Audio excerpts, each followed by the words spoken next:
Finding Light in the Mandala by Tim Read.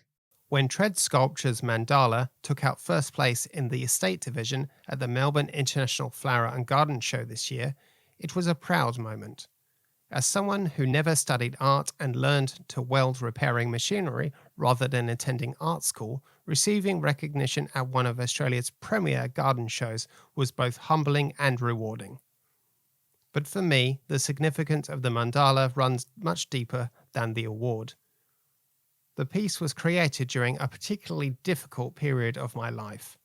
There was a lot happening around mental health, grief, and loss, both personally and among people close to me.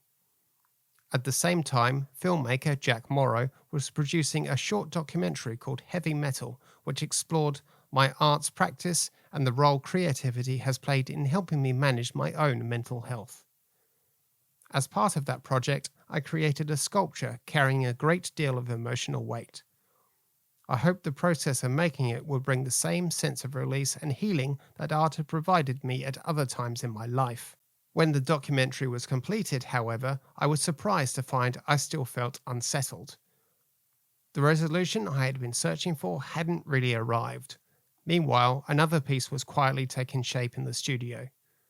The mandala was a major collaboration between myself and glass artist Rob Haley. While Rob painstakingly assembled more than 500 individual pieces of stained glass, I worked on the steel structure that would support and frame it.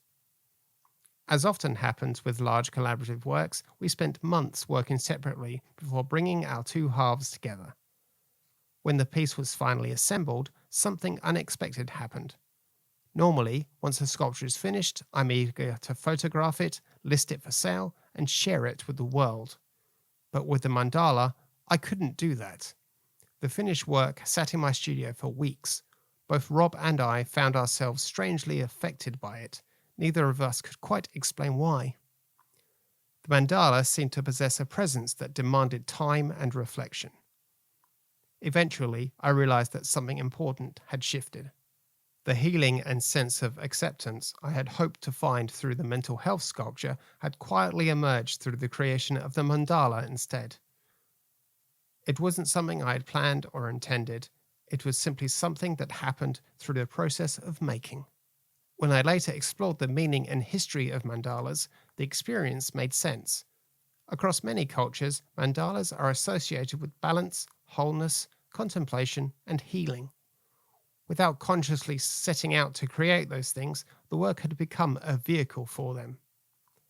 There was another surprise hidden within the sculpture. As the design evolved, I realized the structure could be engineered to rotate despite weighing approximately 1.2 tons. The finished piece can be turned to catch changing light throughout the day and across the seasons, allowing the glass to constantly reveal different colors, reflections, and moods. Today, the mandala sits overlooking our studio, home, and sculpture garden in Bendive Islands. Winning at the Melbourne International Flower and Garden Show was a wonderful honour, but the true value of the piece isn't measured by awards. For me, the mandala stands as a reminder that art doesn't always heal us in the way that we expect. Sometimes the work we think is about one thing quietly becomes about something else entirely. See for yourself. Tread Sculptures will be holding an open studio on July 24 to 26, 10 a.m. to 4 p.m. Find him at 225 Katani Boulevard, Bendive Islands.